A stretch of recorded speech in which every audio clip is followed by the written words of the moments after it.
Hello, everybody, and welcome to another episode of the OSINT Curious Webcast podcast. I am Micah Hoffman. I'm thrilled to be here with 5 of my OSINT Curious friends and a special guest today that we're going to be interviewing. So, without further ado, let's go ahead and introduce ourselves, starting with Matthias. Matthias, say hi to everybody. Hey, this is Matthias, also known as MW OSINT, and I will pass on to Nix. Hi everyone, it's NixIntel. I'm NixIntel on Twitter. I'm really glad to be here, and I'm going to ask Nico to introduce himself next. Hi everybody, back again, Nico Dekens guy, and I'm going to pass it on to Lisette. Hi everyone, Lisette here, or Technisette. I'm passing it over to Gumshoe.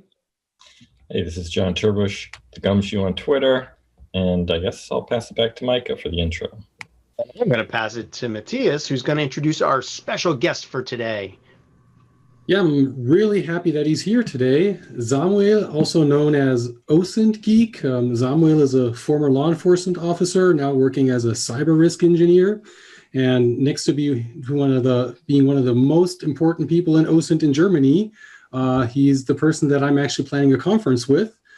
So I'm sure that Samuel has lots of good stories for us and lots of cool information on what he does now and on his background, and maybe a little bit of marketing for the German OSINT conference. And with that said, I want to pass it on to Samuel. Hi, everybody. Thanks for introducing me. My name is Samuel. I'm better known as OSINT Geek, and thanks for having me. You are most welcome. Thanks for being on the show, and appreciate you being here. We also have a wonderful group of attendees that are watching us live. If you're listening to us on YouTube or on one of the podcasts, welcome as well. Couple things for our participants that are going to listen to our interview with Samuel. Please go ahead, and if you have questions, toss them into the Q&A feature and we will bring them up. Aside from that, Samuel, why don't you tell us a little bit about your background and how you got into open source intelligence? Yeah, thanks, Micah. I think it's probably like most people start with OSINT. We're doing some kind of internet research or investigation. And I didn't even know that the term open source intelligence exists.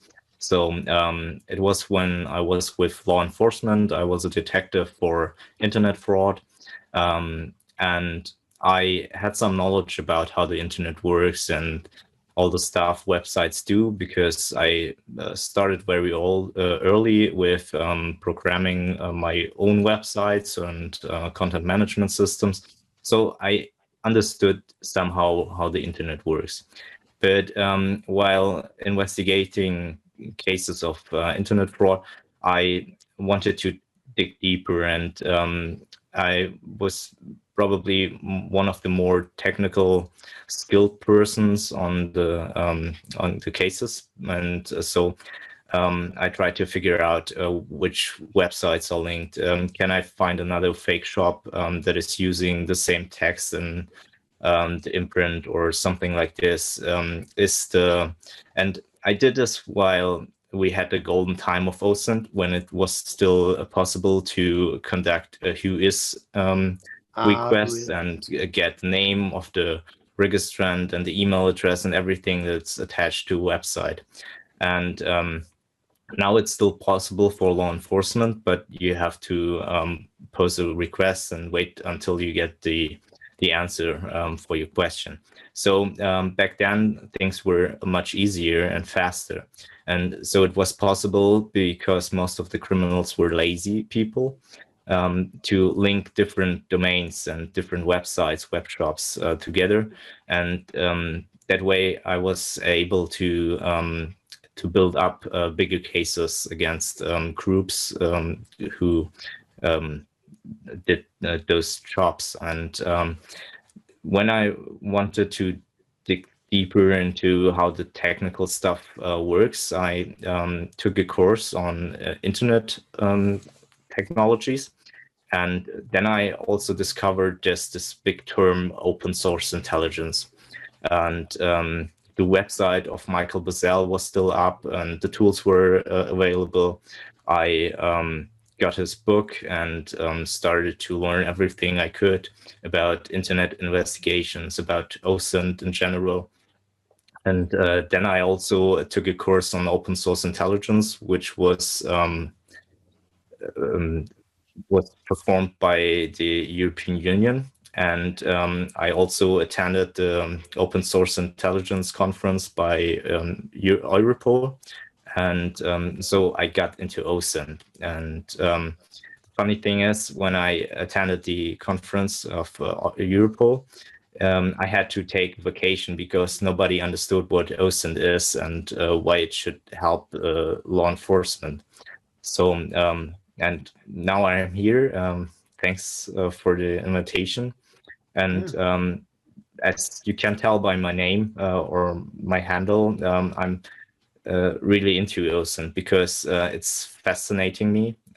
There's so many possibilities, and although it gets tougher, and Germany is, in my opinion, the toughest country to do OSINT in, it's still a lot of fun, and you find new techniques and methods to find more information about your target. So if I'm hearing you correctly, your background is really more in the technology portion of you were making your own website, you understood the not necessarily cyber, but the IT aspect of how the internet is put together. Then you stumbled upon, like many of us, the word OSINT and the world opens up. Is that kind of accurate? Yeah, absolutely. That's, I think, almost every person who is into OSINT today had a similar path. I think there's only a little group of people who really started learning OSINT as open source intelligence. One more question. Correct me if I'm wrong, but I think you just said that doing open source intelligence in Germany or on German subjects is harder. Can you explain to me why?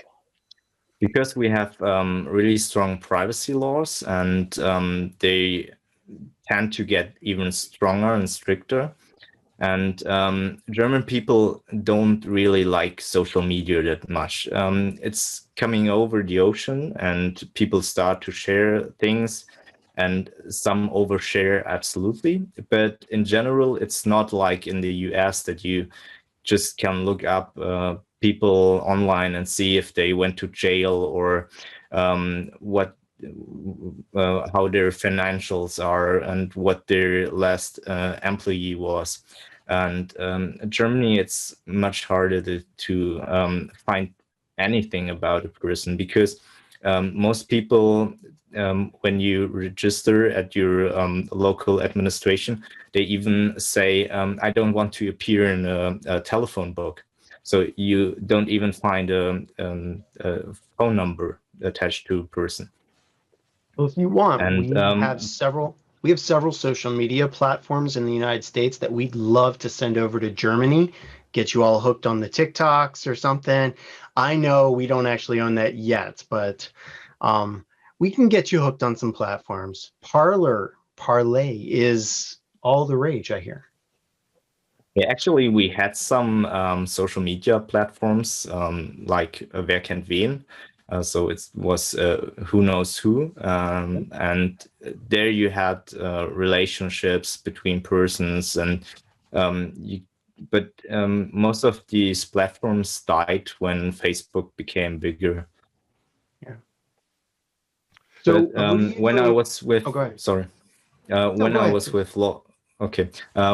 with law enforcement, I had the possibility to use closed source data with open source data, and I think that's very powerful to combine those sets of data because you can look up where a person lives, and you can, if you find some information on social media or on the internet, you can verify it. And with open source intelligence, it's very difficult to really rely on information you find, because like with the whois information, you can it's mostly user generated, and then you have to be really careful what level of trust you put into it, because especially criminals use fake identities or even stolen identities. So you really have to look what kind of information you have and where it comes from. So Samuel, in your current job as a cyber risk engineer, is there a lot of OSINT that goes into this job? And since you said you have a technical background, is this like the technical OSINT you would do, or maybe you can just talk us through kind of the OSINT you use at work rather than the OSINT that we all use in our private investigations? Yeah, now I shifted more to doing OSINT on businesses, because I do risk rating for big companies, and I take a look at how their IT security, their OT security is provided, and I grade how I see the risks, if they're handling their risks good, in a good way, or if I'm worried that they not prepared for the risk of cyberspace. And luckily, most companies provide me with a lot of information, and then I just have to verify them and do a report if they really use a stock, or if I see not a single person on LinkedIn who stated that they work there with an IT background. So I also take a look at the level of education of the IT personnel. And yeah, so it changed a bit, but I still teach classes in open source intelligence, because I think it's very important to pass along this knowledge. And the thing is, in Germany, a lot of people understand English, but they don't feel really comfortable with technical language, or even to just attend English classes. It's not that usual. So I saw that there's a gap that needs to be filled. So I started to pass along what I learned in OSINT. Nice. And so teaching the classes in German, the OSINT classes in German, is that what kind of made you think about the GOSINTCon, the all German or the German speaking OSINT conference, or was something else the driver for that conference?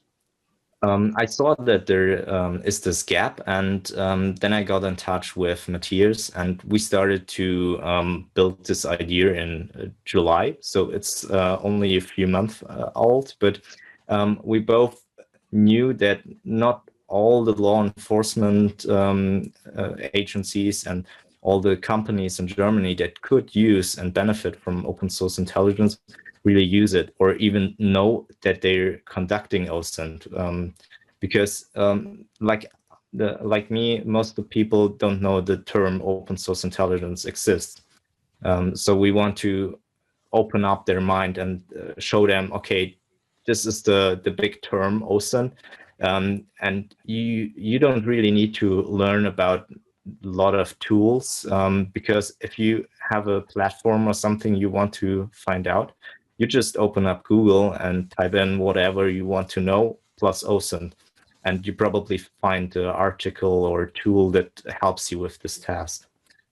And that's also the reason why I like to talk about methods in my courses more than special tools, because tools come and go. They work or they don't work. Some tools are very helpful and can speed up your investigation, but I'm not a big fan of paid platforms, because if you don't understand how the information is gathered, you can't really rely on it, because it comes from thin air. And especially if you're doing investigations and criminal cases, you need to provide how you found a piece of information, and you should be able to state in court how you went there, how you conducted this information. Yeah, And saying this tool actually has some kind of magic and pulled it up, and I don't know. I just typed in the search term and it told me it's true. That's not as helpful. But a lot of the paid platforms out there do show you places where the content might have come from, but you do need to go and validate that. Yeah, absolutely. So, I'm sorry, And I don't want to state that I think open source intelligence comes only from free information, because that's most people think, okay, it has to be free. Or another thing, most people believe it has to be passive. And you can gather information while actively get in touch with your target, or if you inform your target about your investigation, it can be okay. You just have to be aware that this is happening. So it's still OSINT. So can you just say a little bit more about that, about engaging with your target? Are you talking about like letting a company know that you're doing an open source investigation about them? What can they point you to, or where are their systems, or what can they share? Or are you talking more about, I'm investigating a person, letting them know and interacting with them? Yeah, both. And for example, in my OSINT investigations nowadays, the companies know that I do a report on them, and I probably look up the information they provide me with. So it's not it's not a covered investigation I'm performing. But also in criminal cases, for example, if you gathered all the information you could get in a passive way, you can start to do it in an active way. Like for example, the simplest example is the Facebook password reset. The target gets informed that somebody tried to reset the password, but maybe you actually want the target to be aware of some kind of investigation, because if you listen to the telephone conversations a person is doing in a criminal case, you want to push them to talk about something.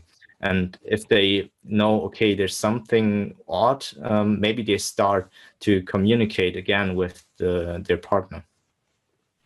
So I hear you, because I do agree to some extent, but the legal perspective from within law enforcement, which is also my background, you had to have permission to do these things. You could do them, but only with permission. But how does that work? For instance, when you are now for a private company doing these same things, and let's say you are asking around in certain groups for information about a target or an individual, how does that work for you from a legal perspective? I know OSINT technique-wise it can be done, but legally? Yeah, actually, I don't do active investigations now, because I don't have the permission to go to another company and ask the people or former employees what is the company like. But I can go to platforms where people state how it was to work with, like Kununu, and see what people wrote there. That's possible, because it's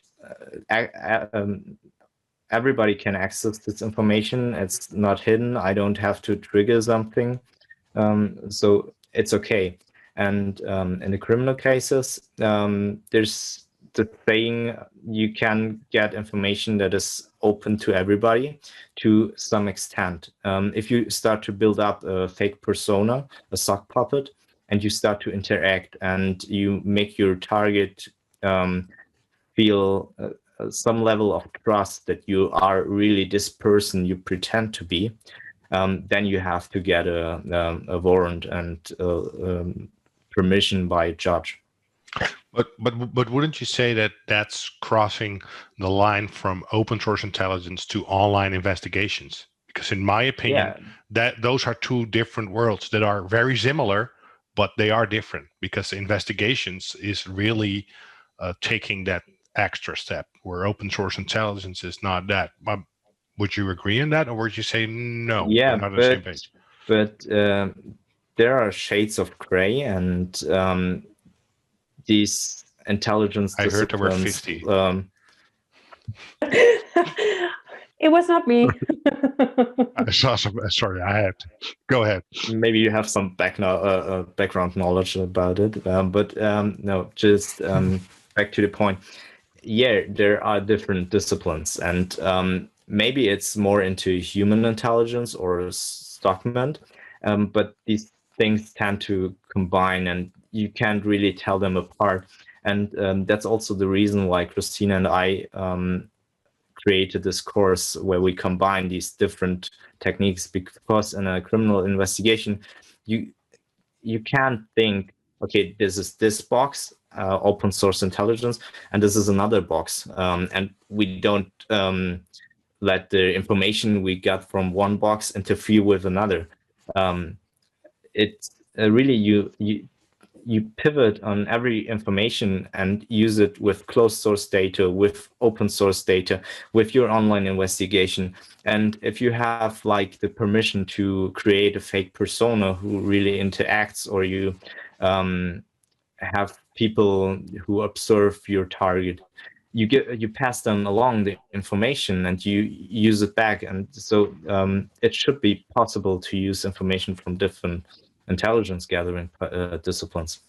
Yeah, I agree. But my main concern here is that most of us here have either a government background or are still in government, but we also have a lot of listeners who are just enthusiasts and hobbyists, and they will do investigations. And my main worry always is by telling them that it can be done, it may backfire on them so hard, because when you take that extra step with engaging with targets and you don't have the backup you have, for instance, when you are part of law enforcement or the military, people may do the same thing. And that's something that really worries me, because I see these things happening more and more during, for instance, capture the flag events, where people are trying to do OSINT for good, but still you are looking at adversaries and they may look back at you.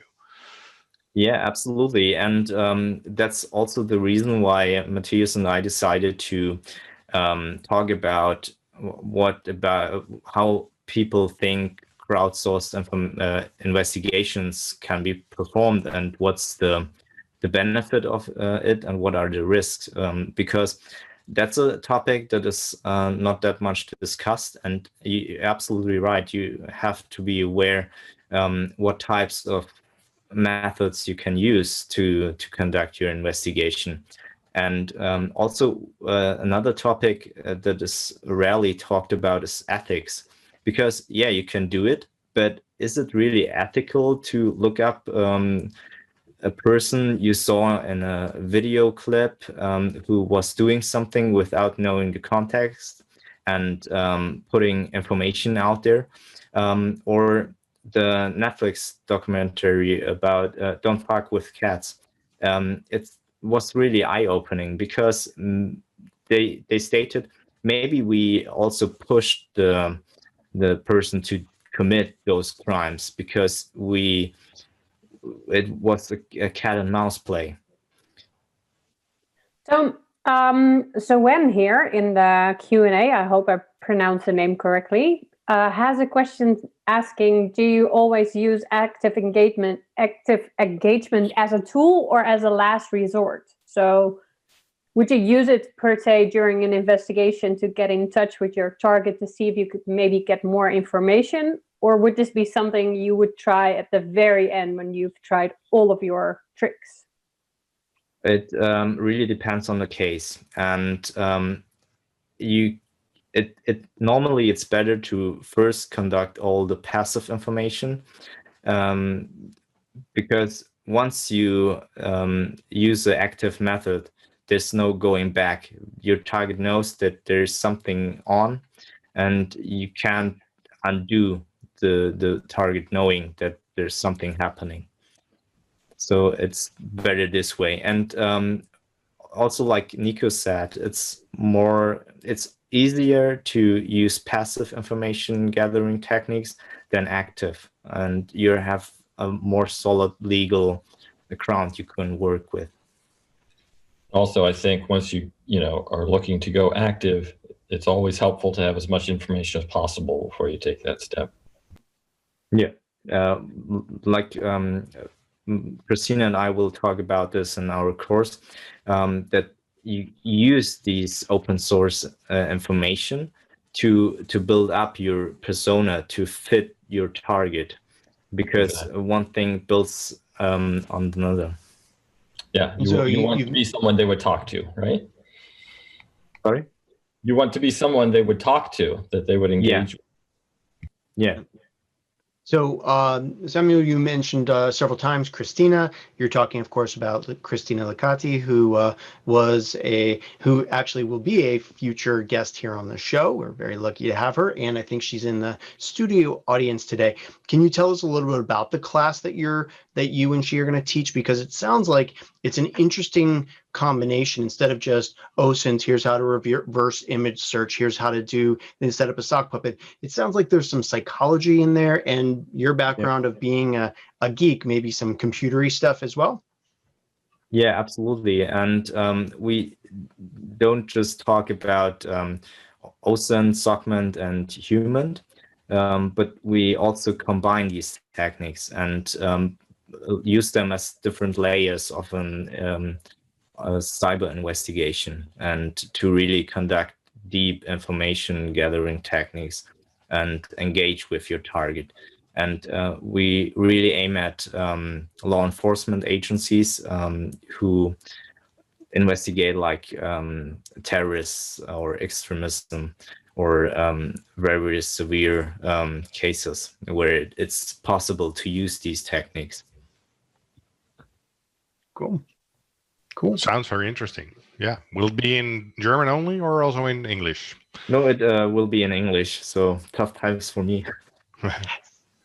Well, it's interesting because a lot of us here on OSINT Curious are instructors or authors or teachers, and each one of the OSINT classes that we teach might focus more on SOCMENT, that social media, or more on the cyber perspective of gathering information about IPs and domains, or like you said, mixing that human intelligence along with maybe a little social engineering, maybe construction of some really good sock puppets and personas to gather the OSINT that you need and get access into those groups. I love how each of the different classes, each of the different webcast or webinars has a little bit different of a perspective on what is OSINT. And I think understanding all of that makes us all a little bit better, that there's not one way to do open source intelligence. Would you all agree, or am I totally off base? Yeah. No, agree. Yeah, I think since there are so many different things in open source intelligence, that's also kind of what drives us to get better at the little niches and the little things in OSINT that we're not so good at.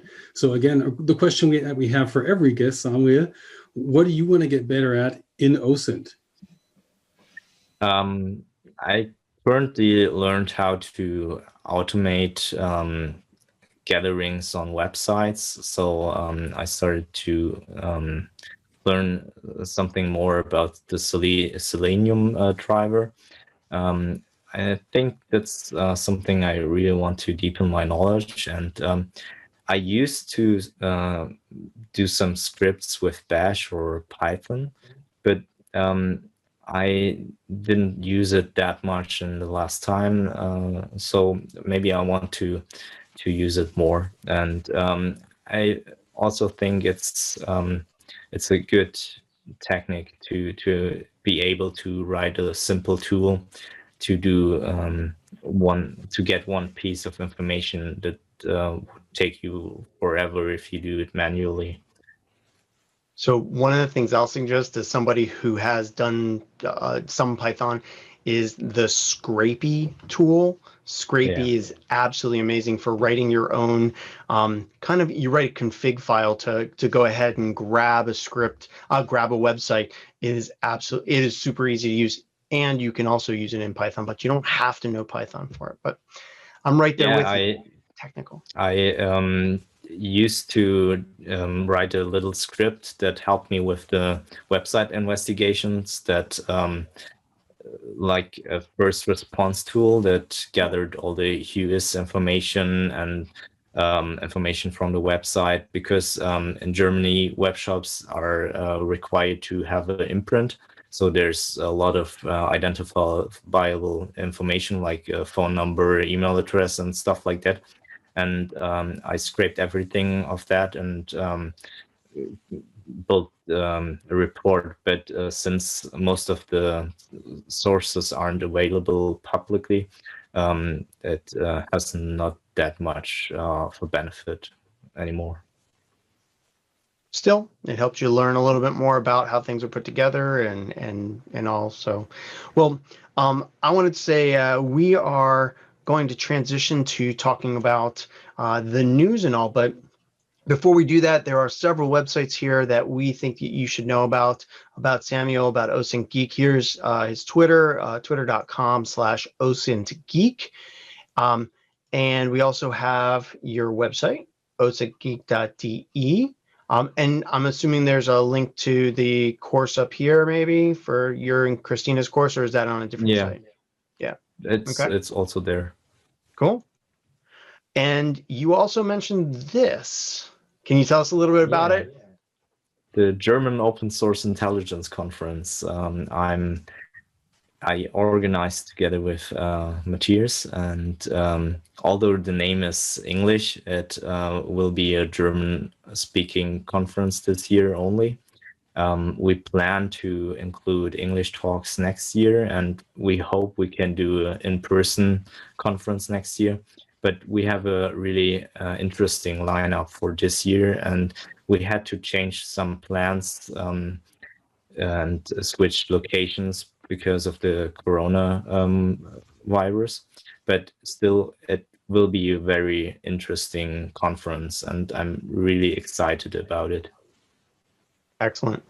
Lastly, here is that link to your class that's coming up, The Fundamentals of Cyber Investigations and Human Intelligence. Sounds really neat, and I wish you all the luck on it. Thank you very much. Good. All right, so we are going to, Samuel, please stick around. We are going to transition and start talking about things that we noticed in the news. And to do that, we're going to start off with a topic that gets a lot of attention, the dark web. There are actually a couple of links this past week, and Matthias, I think you were wanting that maybe put Midas Search in, or maybe somebody else did, to talk about it. I put the OSINT Combine in, but I had a look at the Midas Search as well. So just a really nice overview of different sources you could use, like the AMIA search page, just other ones in there. And since there is not one search repository like Google on the dark web, you're going to end up going to different sites, different onion repositories. So yeah, pretty nice. And one thing, if you scroll up again, my personal favorite is the work that Justin Seitz does with Hunchly, just putting together a list of all kinds of onion links that are online at any given time. So that's a pretty good overview. Yeah. Yeah. Well, and I think one of the main things that people hear, when you see those iceberg diagrams of the surface, the deep, and the dark web is not indexed. You can't get to it you can't do anything like a search engine in there. That used to be the case, but as we just saw on that last page, there are a ton of search engines, not just for Tor, but for I2P and other dark webs as well. Do any of you dive into the dark web in your work and use those search engines? Yeah, quite often. There used to be, it's not what it was, but there's Fresh Onions where you could always get that was your one-stop shop. I forget, there's another source I use now whose name escapes me, but yeah, it's a bit of an old-fashioned idea to think that you can't search or find anything on the dark web, because there's quite good clear net coverage of it these days. Yeah, and you can even use search engines like Google with some of the Tor proxies to do searches as well. So it's definitely easier to do now than it was, say, 5 years ago. Yeah, like you said, Gumshoe, that now that some of the Tor to web proxies are pulling content from the dark web up to the surface web, you can actually just Google for some content and see it on the surface web. Also, I think a lot of Tor stuff got so much traction that everybody was on it.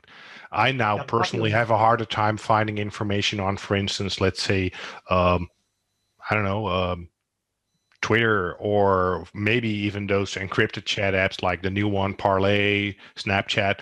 Those are becoming more of a dark place for me than the Tor. All right. Well, or maybe I just suck at those social media platforms. That could also be the case. no, Nico, it's not you, it's them. Yeah. But I mean, the dark web is one of those big things, and Chris Poulter, OSINT Combine, who is one of the sponsors of our Webcast podcast and organization here, he wrote up a really, really in-depth blog post about dark web searching, and not just what are some of the main ones, but also how to get there safely, how to configure your system, and here's his little table on the different search engines that are out there and why you might use them. And then he goes a little bit deeper. And again, Matthias, like you mentioned, the Hunchley dark web monitoring tool that has that what's up and what's down within the Tor network. So yeah, good stuff. I love the stuff that Chris puts out. He's got it going on. Gumshoe. Oh, sorry. Gumshoe. You mentioned this FireEye Threat Pursuit VM. What is this thing? This is, they've put out some VMs before, like Flare for malware analysis. It's similar to that, where they have a VM. Actually, to run it, you need to set up a Windows VM and then install it onto that VM. But this has some useful stuff on it, like Multigo, Elasticsearch, Kibana, Splunk. It's definitely focused more toward people doing, cyber threat intel, CTI stuff. If you're not doing much work in that area, it probably isn't going to do much for you, but it is a useful tool, possibly, if you're in that space. I think it's worth checking out if you are. I think this is also one of the first that I've seen that runs on Windows, because I'm personally a Windows person, and I have my VMs running with like the Windows developer thing that's good for like 3 months or something, and just to have a tool like this that automatically installs all this stuff is just really great. Yeah, if you're a Windows guy, these FireEye VMs are pretty sweet. Nice. Let's take a look at Parlay, or if you're in America here, it's Parler. There's the First Draft News, which has some really good information about finding disinformation, misinformation, validating and verifying information online. We've mentioned them in the past, but there's a really nice tweet that came out here, which is an introduction to Parlay. Have any of you watched this video? Yeah, I looked into it. It's a really neat and short introduction. What is it? What kind of platform? What kind of app is it? And then it also shows some basic search functionalities. So basically also using some operators in there, similar to what we know from Twitter, for example. So if you want to get started in OSINT on Parler, that's a good starting point just to get an idea of what this platform is. What I find interesting is that Parlay is all of a sudden so popular in the OSINT realm. Last week, I literally, my timeline everywhere. And I was like, why is this all of a sudden so popular? That's still something I cannot wrap my head around, because it has been around for a fairly long time with known actors. Well, now it's popular because a lot of people are migrating off of more mainstream platforms like Twitter and Facebook onto this platform that has fewer filters, supports their more radicalized ideas and all. We saw this with Gab as well, last year, a couple of years ago. We'll see it with this too. We have the same thing in the Netherlands too.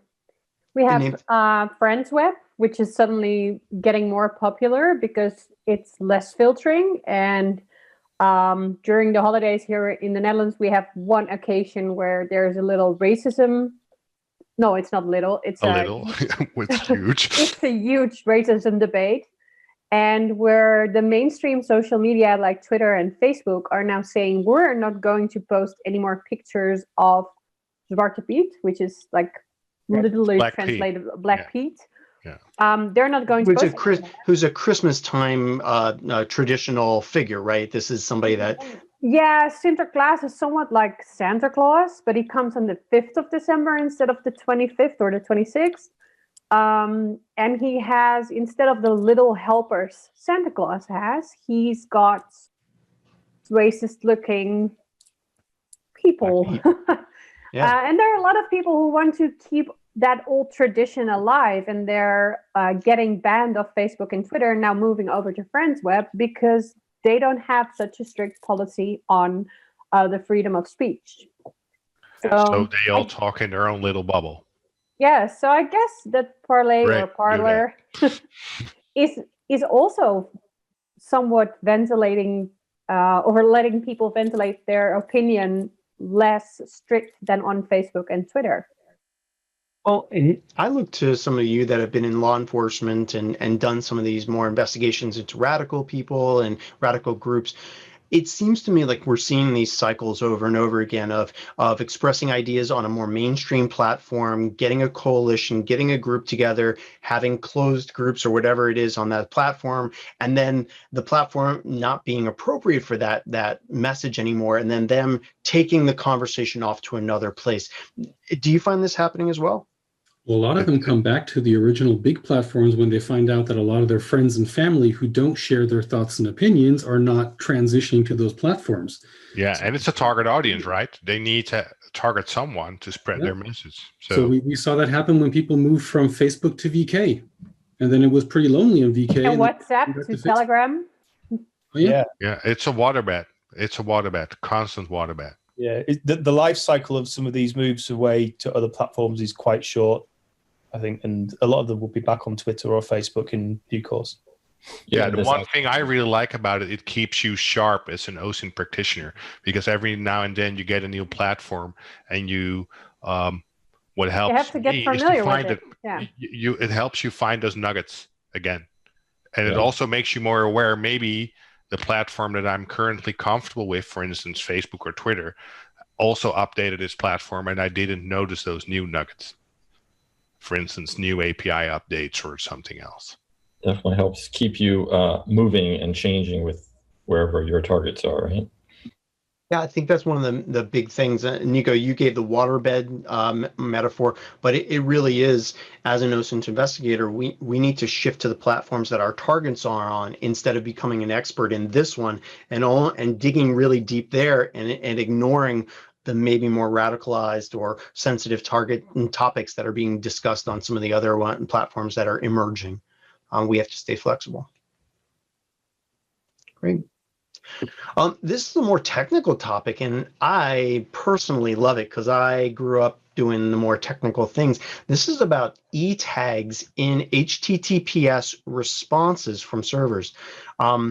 Does anybody want to talk about this, or can I bring it, or can I go deeper? Anybody? I just put this in here so you can explain it to me.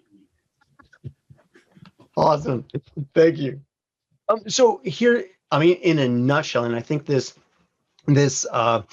blog post by Catalyst 256, Adam Maxwell, goes into some really great descriptions on this. Essentially, when you request a web page, in the response coming back, there's a little thing called an e-tag, which is essentially a hash of the content coming back. And it's one of the ways that your browser checks to see if newer content is available on the server. It can send that e-tag and say, do you have anything newer than this older version that I got of your web page? If the website says, no, I don't have anything newer, use what's in your browser cache, it speeds up the refreshing of that page because your browser just picks up that page from your browser cache and shows it to you. Well, the neat thing about it, and again, I just had never thought about this, was to take these e-tags, which are essentially markers of a certain content on a certain page, and taking them and going over to various platforms like Census and other places and searching for this. This is here Shodan. Shodan, when it reaches out to a website and it grabs the content of that web page, it also records the response from the server, and that response might have an e-tag in it. Same thing for census.io. And so what we can do is many times we're looking for a certain content where else it can be found. We can extract that e-tag, go over to Shodan, go to Census and some of these other sites and say, have you ever seen other places where this exact same web content was found? You might find mirrors, you might find copycats. There's a really neat way of, again, just looking across the internet for similar content.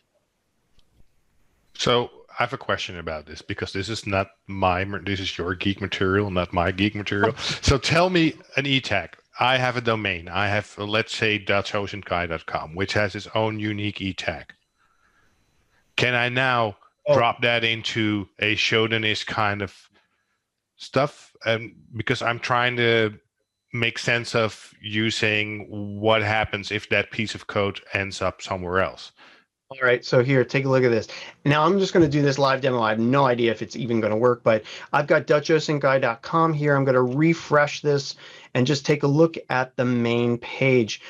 In the main page, I'm going to look at network and all and headers. And in the header here, we might find, this is what where we would see it in the response headers. And the response header, I don't see an e tag in your page. Let's take a look at it. What's that? Gotcha. No. You got me. Yeah. Let's take a look at another page here. Just CNN. I have no idea. Let's see. Here we've got the response headers. Nope, not there either.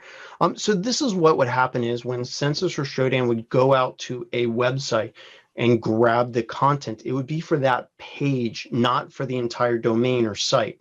So on CNN.com's index.html page, when it sent the content back, there might be an e tag in here. That e tag would then say this page had this hash or this tag at this date and time. And then if I wanted to find this exact content somewhere else, this exact page, I believe that's what we would do. So would for instance, a copied version of my domain on the Internet Archive or something contain the same e tag if it was archived? It most likely wouldn't, because archive.org will copy the content, and when it copies it, some of that content might change. So if an e tag was generated, it would be an e tag for archive.org. Instead, archives.org's hosting of your content instead of the actual web server content. Okay. It's more complicated. Yeah. And maybe it's something that OSINT Geek and Christina Licati can cover in their class. Or maybe not. I mean, there are maybe. It's absolutely, sorry. Go ahead. It's useful to identify dark websites, maybe, because there were techniques to find the real web server facing the internet, which was used for hidden service or was covered by Cloudflare. So maybe that's a good technique to discover the real source of a hidden service. Okay. And Gumshoe, you were going to say something? Well, there are other HTTP header responses that you can use to track things like this. So don't just look at the e tags, but if you're interested in this, you can try to identify the same web page content being presented, like on a phishing website, for example. Cool. Well, let's move on. Nico, tell me about this, because I know you are one of those wireheads. I'm not even sure they call it wireheads. Maybe I just invented that. Person that likes frequencies and radio signals and all. There is this report here on militia radio frequencies. What is that? Yeah, well, basically it's just an interesting, and it's an older article, but it was shared by someone. I think what was Hancho, who is also an OSINT dude. I like to look at his articles every time, but to the point. This was all about combining basically OSINT knowledge, so looking at a picture, looking at a CB radio on someone's vest, and you could see the channel which were pointed, and with that knowledge, and if you were in range, you now could tap into their comms basically. And that's something I've always found really interesting. I'm like you said, I'm a software defined radio geek. I've been into CB radio since I was like 10 years old. Big antennas on my house. My mom wasn't happy about that, but all that stuff. So this was really interesting for me, especially now during these periods where we see a lot of rallies going on all around the world, where those self-proclaimed militias also walk around with those CB radios on their vests. And well, with open source intelligence, there are pictures and video footage everywhere, and now we could look at the frequencies and maybe tap into them, or at least listen into them. And again, those signals flowing through the air are basically also a sort of open source intelligence called signals intelligence, which Matthias knows all about.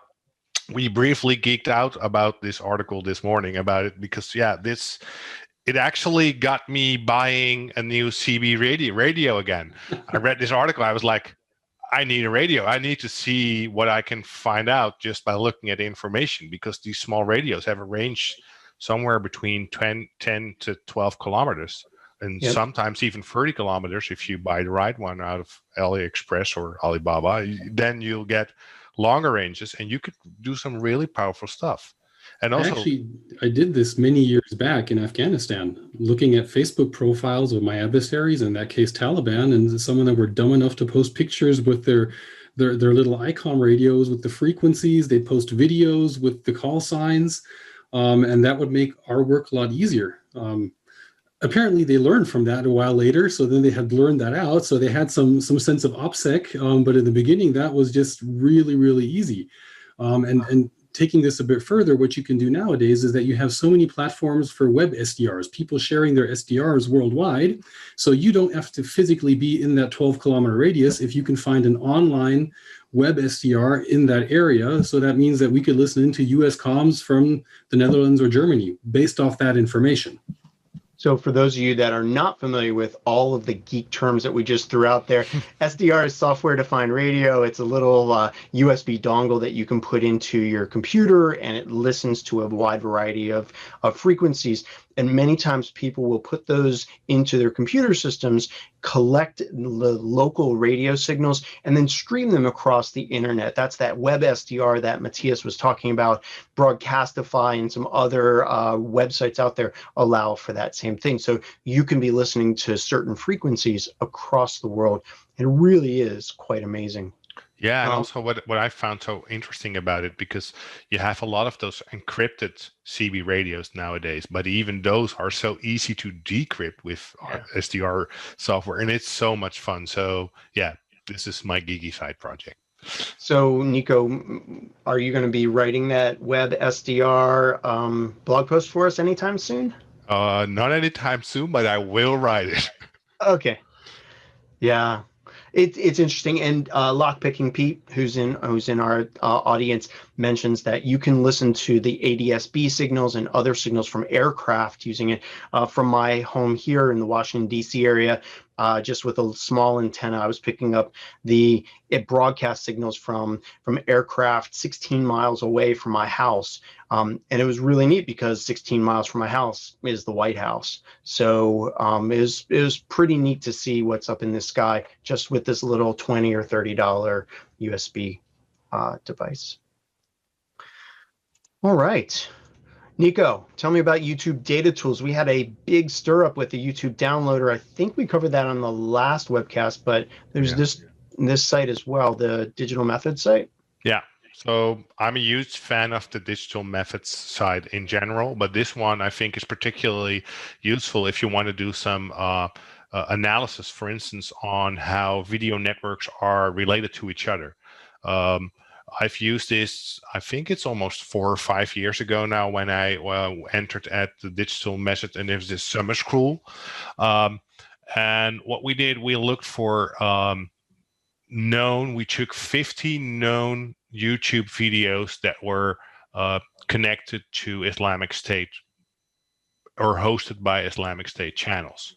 And with that hypothesis, we grabbed the video networks and the suggested videos based upon that algorithm, and then you could map out how basically YouTube sucks you in deeper if you are interested in a certain subject. That's one of the use cases you can use one of these tools for. But also, if you just want to grab the information from a YouTube video or all its comments underneath lying, you can just launch the tool and it will grab all the comments. Use that, for instance, for child predators, looking at child predators. If you have a lot of videos that are related to that, or where you know that child predators will comment upon, then you can see overlap between accounts and different stuff. So, yeah, it has some great tools. Yeah, definitely. All right. Let's take a look at, this is a really neat blog post. It's by mxsx.eu, and it talks about the Mauritius oil spill. Did any of you have a chance to take a look at this? It's essentially trying to geolocate where a ship went down. And I started looking through this, and they use a huge amount of information from social media, from images, from even there's a video down here where they reconstruct this. They say, look, here's a picture of the ship, and it's via this mobile lexpress.mu mobile site. Well, if it's from mobile, then that means that they're within cell reception, and so it was kind of neat to read. Did any of you have a chance to take a look at it? Nope. Sorry. Yeah, just basically a whole bunch of different OSINT techniques all put together again. Image verification, geolocating things, using maritime ship trackers to figure out where this specific tugboat is. One thing that I thought was pretty cool is there was a picture where you couldn't really see anything, and then he just changed the contrast, and then you can see like the shore, the coastline, and then he did like a Google Maps check to see where exactly that was. So just a lot of cool, tiny little OSINT techniques all put together to tell this really good story. Yeah, agreed. I love it, and I love it when they show you not just the output, that final report, but this is how I got there. This is the thoughts that I went through. All right, good. Just two more news items. This is about sock puppets. Now, sock puppets, those research accounts, those false personas, research synthetic identities. We've talked about them before. In fact, we have, I think, one or more blog posts about it on our OSINT Curious. Here we have Aaron CTI, who wrote a blog post back in October about it, but it's pretty interesting, some of the things that he goes into here. Again, nothing really radical, but just another resource if you are doing open source intelligence and you're looking to distance yourself from the people that you're researching. Talks about a whole bunch of things, including something I like, the ethics and the legality of sock puppets. Cool. Yeah, I saw that too. All right, last one here is by our very own Laurent Bodo. Very own Laurent Bodo has a blog post that he released right after our last webcast called Constructing Powerful Search Queries in OSINT Investigations. And here Laurent just talks about how to use things that are in the search engines. And specifically, he's talking about using making those Google queries, Google Dorks, advanced Google queries. And he shows you different reasons to do them and how to put them together. So really nice blog post there by Laurent. And with that, we have reached the end of everything that you need to know about open source intelligence for these past 2 weeks. Well done, everybody. Well done. We've done it. Yeah. All right. So that brings us to the end of the show here. I'd like to give a big thank you to OSINT Geek, Samuel, for being on with us. Thank you for sharing your stories and your knowledge. Appreciate you being here. Thank you for having me again. Yeah, and good luck with your class and with the GOSINTCon. And the GOSINTCon, you are GOSINTCon.de. You're still accepting registrations for? Is that right? You have a full speaker? Yeah, until Wednesday, we allow registration, and then it closes. And we're currently over 800 attendees, so we're really excited. Yeah, that's terrific. Impressive. Do all of those people know that it's only going to be in German? I hope so. I'm just thinking, it's like a free OSINT thing. I'm going to sign up for it. And then you get there and you're like, what is this? Where's the English channel? I don't know. Yeah, we have some registrations from all over the world, and we're pretty sure some of them will be disappointed when they realize, okay, it's only German, but it's also a way to practice to process information that is not in your mother tongue. So yeah, see it as a challenge. And I would imagine that a lot of the presentations have pretty pictures and all, and we can just look at those and try to figure it out. Yeah, and also most of the terms in Germany aren't German, so they're English still. So it should be possible to get an idea what the talks are about. All right. Well, good luck with that. I hope you have a successful conference. Thank you again for being on. And just want to go quickly around the horn here to if you have any shout outs or anything that you want to talk about. I will start OSINT Summit by SANS Institute. We'll put it in the show notes, but we have the OSINT Summit, which is a free 2-day conference coming up in February, and we are looking for presenters, workshop runners, and also attendees. So OSINT Summit 2021 that John TerBush and I are the co-chairs of. So I will toss this off to TerBush. TerBush, do you have anything to talk about? Yeah, I second that. Definitely, if you want to get a presentation submitted, get that into us at SANS right away. I also have an upcoming class that I'm teaching of the Sec 47 OSINT course starting November 30th. If anyone is interested in joining, please do. Cool. Nix, what do you say? Anything good? Yeah, I am going to try and improve my schoolboy German, and I will be attending the German OSINT conference. I'm really looking forward to that. And following that, I, along with a couple of the guys here, will be speaking at the Internet Intelligence and Investigation Conference in the UK, which is, I've just seen the lineup that Matthias has posted on Twitter, and it's awesome. It's really, really good. That's great. Thank you, Nix. Dutch, what do you say? Well, I'm prepping for my Sec 537 OSINT core, which Gumshoe also is a co-author of, the new OSINT course by SANS, which I offered. So December, January, new betas. If you want to join, you can sign up. And in the meanwhile, I'll be teaching some Dutch classes and some English classes and workshops. So busy times ahead. Busy schedule. Technisette, what do you say?